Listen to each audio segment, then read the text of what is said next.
레슨 137. 나는 치유될 때 홀로 치유되지 않는다. 오늘의 아이디어는 구원이 근거하는 중심 생각이다. 세상의 그 모든 아이디어는 병과 분리 상태에 머무는데 치유는 그 아이디어들과 정반대이기 때문이다. 병이란 다른 이에게서 물러나고 결합을 차단하는 것이다. 그리하여 병은 분리된 자아를 가둬서 고립시키고 홀로 있게 만드는 문이 된다. 병은 고립이다. 병은 한 자아를 나머지 자아들과 분리하여 다른 자아들은 느끼지 못하는 고통을 겪게 하는 듯이 보이기 때문이다. 병은 분리를 실제화하고 마음을 독방에 가둘 최후의 힘을 몸에 부여한다.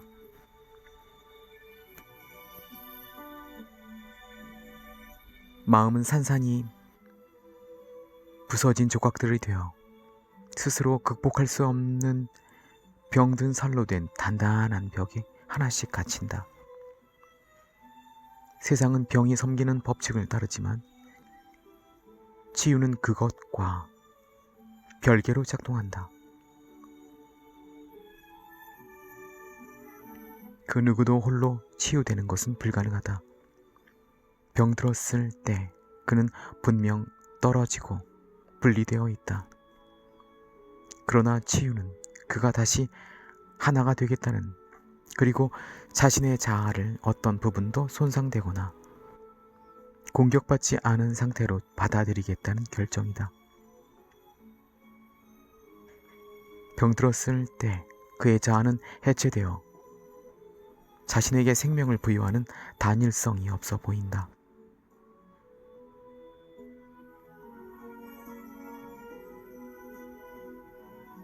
하지만 몸은 하나님의 아들의 보편적인 하나인 상태를 공격할 힘은 없다. 그가 이것을 깨달을 때 치유가 이루어진다.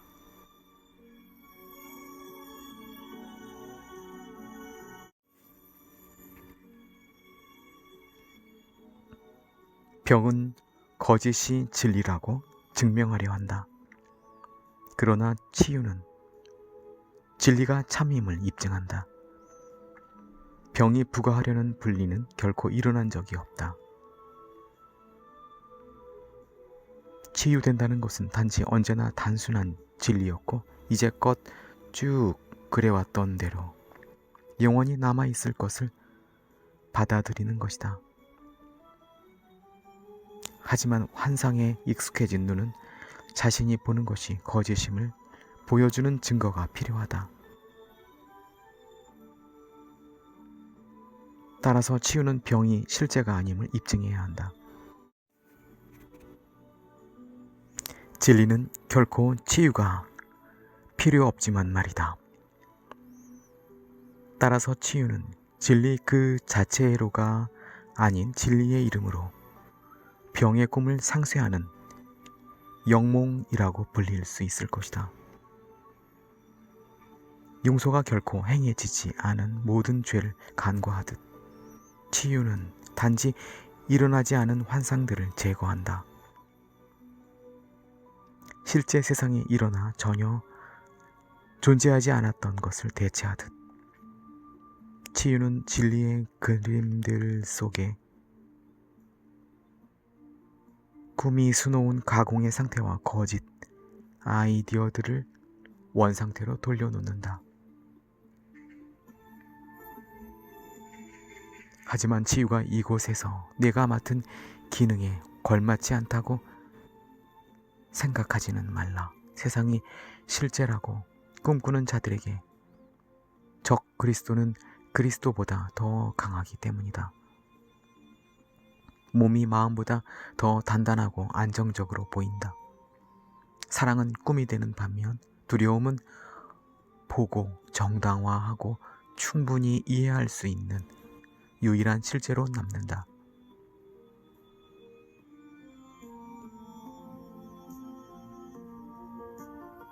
용서가 모든 죄를 밝혀 물리치고 실제 세상이 내가 만든 것의 자리를 차지할 것이듯, 치유는 분명 내가 단순한 진리 앞에 내건 병의 판타지를 대체할 것이다.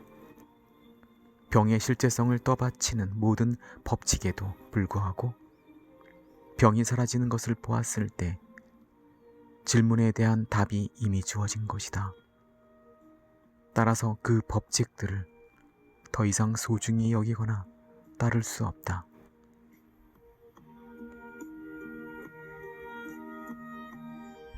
치유는 자유다. 치유는 꿈이 진리를 이길 수 없음을 입증하기 때문이다. 치유는 공유된다. 바로 이 속성으로 인해 치유는 병이 불가피하다고 주장하는 법칙과는 다른 법칙이 그 반대인 병적인 법칙보다 더 강력함을 증명한다. 치유는 강함이다. 치유의 온유한 손에 의해 약함이 극복되기 때문이다. 이제 몸 하나씩에 따로 갇혀있던 마음들은 다른 마음들과 자유로이 결합하여 영원히 강하게 존재할 것이다. 치유, 용서, 슬픔에 빠진 온 세상을 슬픔이 들어갈 수 없는 곳으로 기쁘게 교환하는 것.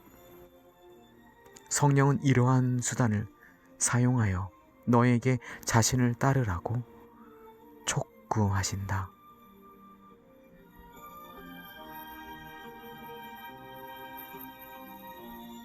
성령의 온유한 레슨은 구원이 얼마나 쉽게 너의 것이 될 수 있는지,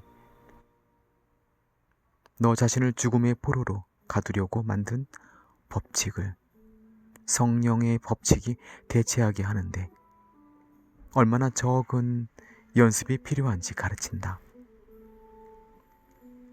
성령이 너를 모든 고통의 원인에서 해방하기 위해 요청하는 작은 도움을 내가 확장할 때 성령의 생명은 너 자신의 생명이 된다. 그리고 너 자신이 치유되도록 허용할 때 내 주위에 있는 자들이나 마음에 떠오르는 자들 혹은 내가 만나는 자들이나 너와 아무런 접촉도 없어 보이는 자들이 너와 더불어 치유되는 것을 본다.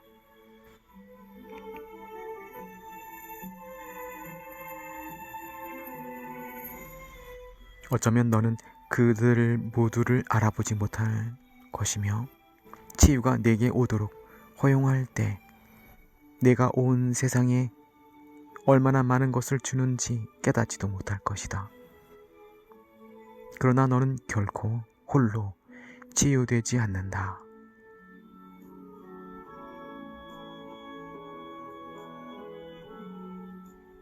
내가 치유될 때 받는 선물을 수많은 이들이 받을 것이다.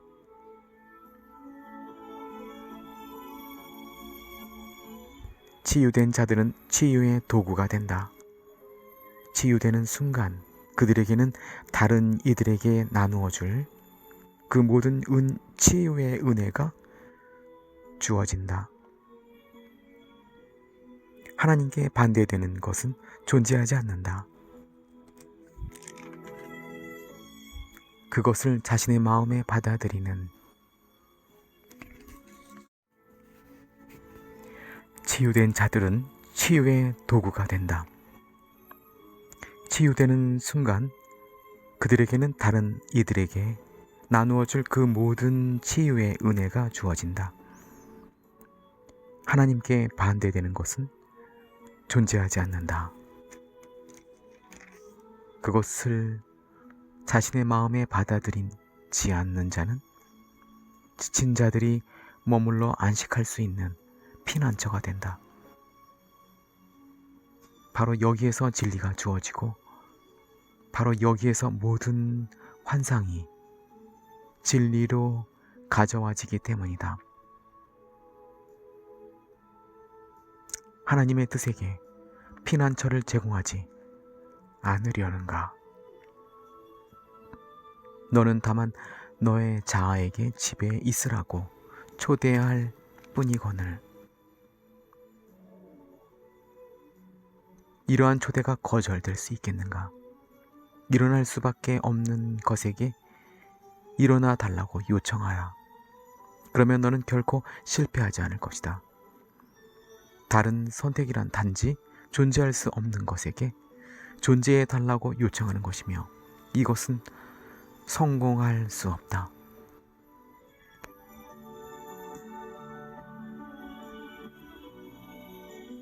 오늘 우리는 오로지 진리만이 우리의 마음을 차지하고 치유의 생각들이 치유된 것으로부터 아직 치유될 필요가 있는 것으로 나아갈 것을 요청하면서 이 둘이 하나로서 일어날 것임을 알아차린다.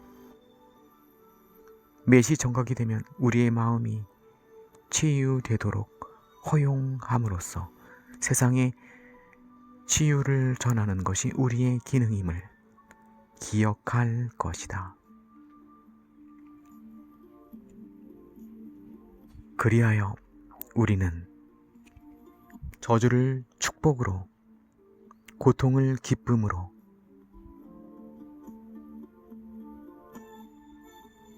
분리를 하나님의 평화로 맞바꾸게 된다. 이와 같은 선물을 받기 위해 몇 시간 1분을 드릴 가치가 있지 않겠는가? 이렇게 짧은 시간은 모든 것이라는 선물에 대한 대가로 드리기에는 너무 적은 비용이 아닌가? 하지만 이러한 선물을 받으려면 준비가 되어 있어야 한다. 따라서 우리는 다음의 생각과 함께 10분을 보내며 하루를 시작하고 밤에 하루를 마칠 때에도 똑같이 할 것이다.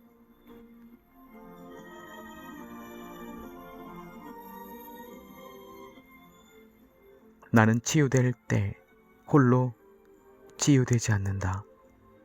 나는 나의 치유를 세상과 공유하여 하나님의 유일한 아들의 마음에서 병이 사라지게 하겠다. 그는 나의 유일한 자아다.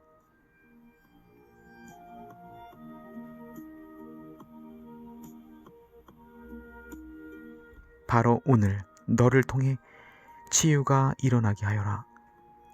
조용히 안식하면서 내가 받은 대로 주고 내가 주는 것만을 간직하며 이제껏 상상한 온갖 어리석은 생각을 대체할 하나님의 말씀을 받을 준비를 하라. 이제 우리는 병들었던 모든 것을 낫게 하고 공격이 있던 곳에 축복을 베풀려고 함께 모인다.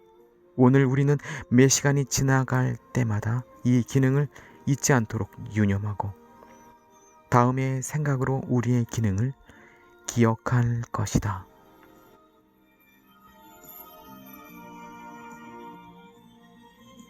나는 치유될 때 홀로 치유되지 않는다. 나는 나의 형제들을 축복하고자 한다. 그들이 나와 더불어 치유될 때 나도 그들과 더불어 치유되고자 하기 때문이다.